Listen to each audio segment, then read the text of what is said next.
वैष्णव भारत है, ये कैसा भारत है? इस भारत में 77-78 साल हो गए, आदिवासियों का विकास होने के बजाय शासन प्रशासन और जो नेता बने, जो जनप्रतिनिधि बने, वो चाहे किसी पार्टियों से बने या किसी संगठनों से बने, लेकिन आदिवासियों के विकास के लिए, आदिवासियों के उत्थान के लिए, आदिवासियों को सुरक्षित करने के लिए यहाँ पर शासन प्रशासन और नेता बने हैं, न कि आदिवासियों का दिन ब दिन शोषण अत्याचार करने के लिए। हम शासन प्रशासन से सवाल करना चाहते हैं कि आपका क्या कर्तव्य है? आप किस उद्देश्य से यहाँ पर, अगर ये डीएम कार्यालय है थांदला में, तो आपका क्या उद्देश्य बनता है आदिवासियों के प्रति? आपका क्या उद्देश्य, क्या कर्तव्य बनता है किसानों के साथ में? क्या आप कुछ चंद उद्योगपति, कुछ चंद व्यापारियों के संरक्षण के लिए यहाँ पर आए हो? तो आप हमें लिखित में दीजिए। जब दिन रात आदिवासी और यहाँ का किसान मजदूर प्रताड़ित हो रहा है, दिन ब दिन शोषण हो रहा है माँ बहन बेटियों पर, फिर भी शासन प्रशासन गहरी नींद में सोया है। हम सवाल करना चाहते हैं कि आखिर आप किस उद्देश्य से हमारे इस रायगढ़ जिले में, जो 5वीं अनुसूचित क्षेत्र में झाबुआ जिला आता है, बावजूद उसके यहाँ पर आप किस उद्देश्य से यहाँ पर आप डेरा लगाए बैठे हैं?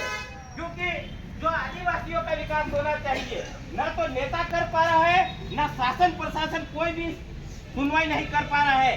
तो आखिर क्या वजह है, ये हमें बताइए।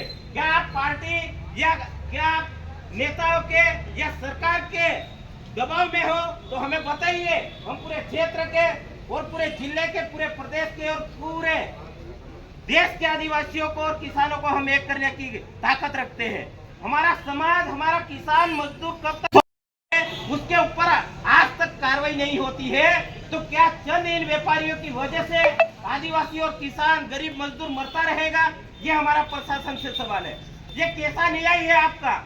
यहाँ पे कभी आदिवासियों की नहीं सुनी गई। हम कितने आवेदन, निवेदन, ज्ञापन, चाहे जिला कलेक्टर हो, चाहे जितने भी तहसील हो या एसडीएम कार्यालय हो जिले के, हर जगह हम ज्ञापन और आवेदन निवेदन कर चुके हैं।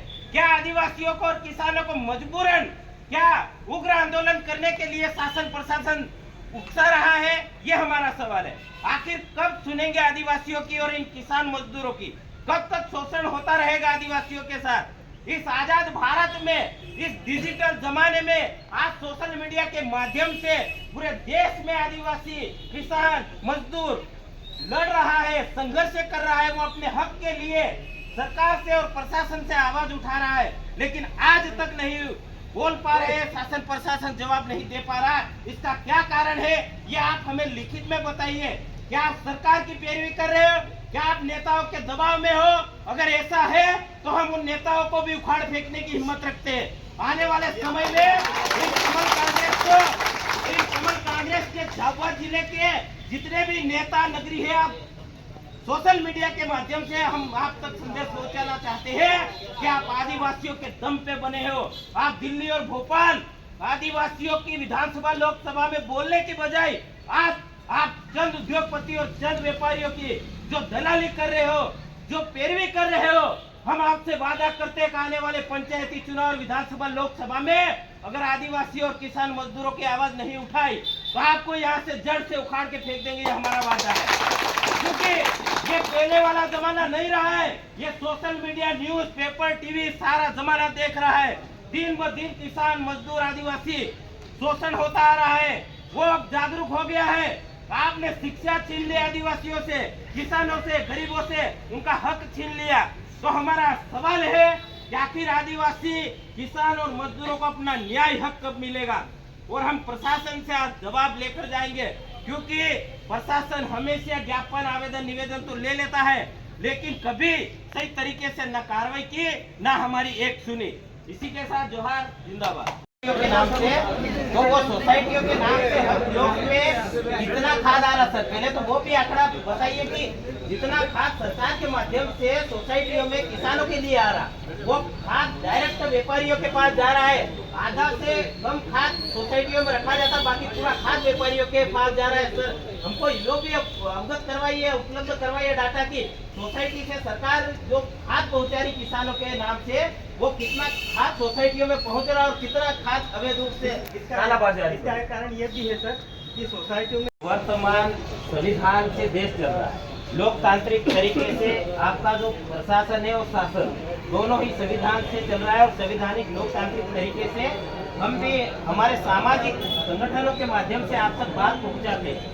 लेकिन सर ये बात पहुंचाते पहुंचाते हम ऐसा लग रहा है थक चुके हैं, क्योंकि इतने ही आवेदन निवेदन ब्लॉक लेवल पे जिले लेवल पे हर किसी से आवेदन निवेदन ज्ञापन और ये सब कुछ कर चुके हैं। हम सर ये कहना चाहते हैं कि हमको टंटिया भील और बिरसा मुंडा के रास्ते पर चलने पर मजबूर न करें शासन प्रशासन, क्योंकि ये देश संवैधानिक तरीके से चल रहा है और हम संविधान के दायरे में रहकर हम हमारा हक मांग रहे हैं, ना ही किसी से ना शासन प्रशासन से ठीक नहीं मांग रहे, क्योंकि जो संविधान में है जो हक मिला है वो हम मांग रहे हैं। और वो भी अगर शासन प्रशासन नहीं दे पा रहा है तो हम आपको बताते हैं कि अंग्रेज इस देश में थे, अंग्रेजों का भी राज चला गया, मुगल थे जिसको पता था, लेकिन मुगलों का भी राज चला गया है। अब वर्तमान में जो आदिवासी गरीब शोषित पीड़ित और जो मजदूर थे वो भी शोषण बहुत सहन कर चुके हैं, लेकिन अब वो समय दौर नहीं रहा है सर। हम आपसे इतना ही कहना चाहते हैं कि अब हर घर पे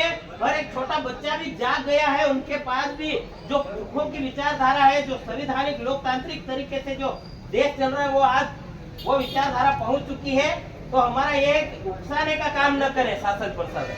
हमारा जो